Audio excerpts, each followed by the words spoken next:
Dan Dickau, Scorebook Live Washington, here with Mount Rainier head coach Brandon Horstman, looking to get back to the state tournament out of the NPSL Cascade Conference.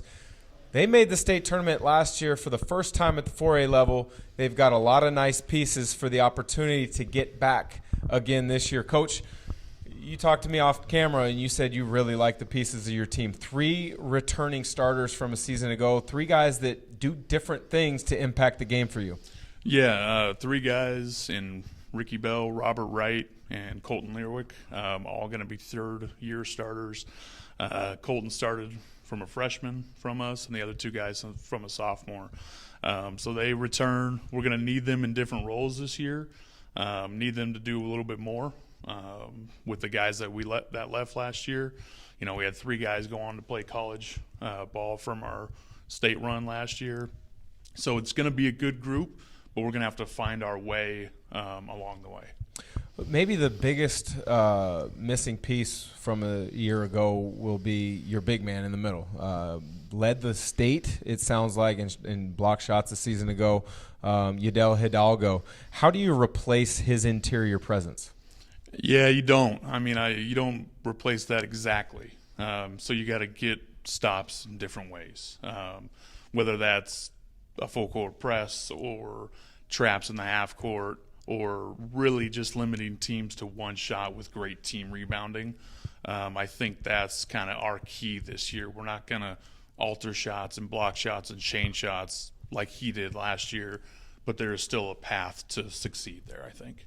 I saw one of your players this summer at the WIBCA showcase event in July, and I was really surprised. He was a pretty darn good player. Rickey Bell III was a point guard who seemed to control the game. He seemed to have a good understanding. Was a good athlete. You told me that as good a basketball player he is, he went back to play football this year in the fall without having played it for a number of years, and he's having success there. Tell us a little bit about Rickey and the impact that he has on your program. Yeah, Rick's a great kid. I feel lucky to coach him. He's one of the ones where you don't have to worry about anything with him. He's a great student. He's a great teammate. He's a guy who shows up on time, stays late, hasn't missed a workout, a practice, or anything that we've done, a team meeting in his 3 years. So Rick's an easy guy to coach. We've worked with him on, being more of a verbal leader, and he's really improved on that this last year.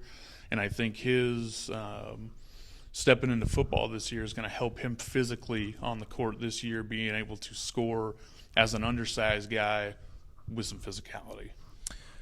Coaches at any level, whether it's high school, college, NBA, they always have mentors that they look to get them through a positive or a disappointing stretch, maybe kind of as a sounding board with some ideas.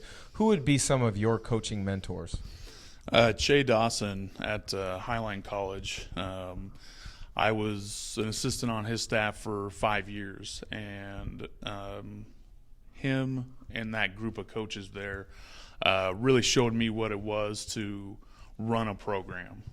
So if I'm going through things or things aren't going the right way or even trying to handle success the right way, he's the guy I'm calling first.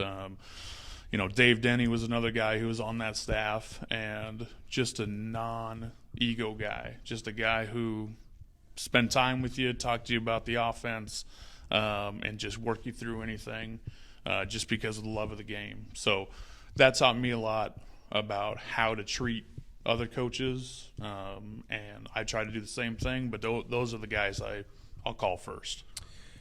You guys made it to the state tournament, as I mentioned, for the first time at the 4A level, but you're willing to go out and play other teams that are going to challenge to make it to the Tacoma Dome this year. You mentioned that maybe the biggest non-conference game on your schedule is actually Battleground, coming up to play at Mount Rainier. Battleground's looking to make a return trip to the state tournament. They've got a very good big in Caden Perry as a junior.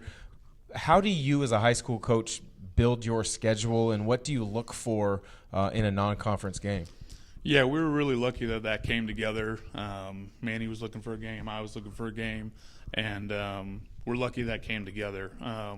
We're excited to have them up just because of the talent that they have and the winning pedigree that they have. We will need that test no matter what. We get a lot of tests in our league, but his size, the Perry kid, his size, athleticism combination is something that you'll see if you end up at the tournament or you want to make a run in the tournament. So we got to figure out how to play against a guy like that. And then as far as building the schedule goes, I think you want to challenge yourself. You don't want to just schedule small schools and, worry about getting your guys' confidence. I'm more worried about, are we playing well against good competition? I feel like you can not play well and beat some smaller schools, and I don't know how much that really does for you. There you have it. Coach Brandon Horstman of Mount Rainier looking to get back to the state tournament for the second time as a 4A school. He likes the pieces that he has. Let's look for Mount Rainier to make a return trip. For Scorebook Live Washington, I'm Dan Dickau.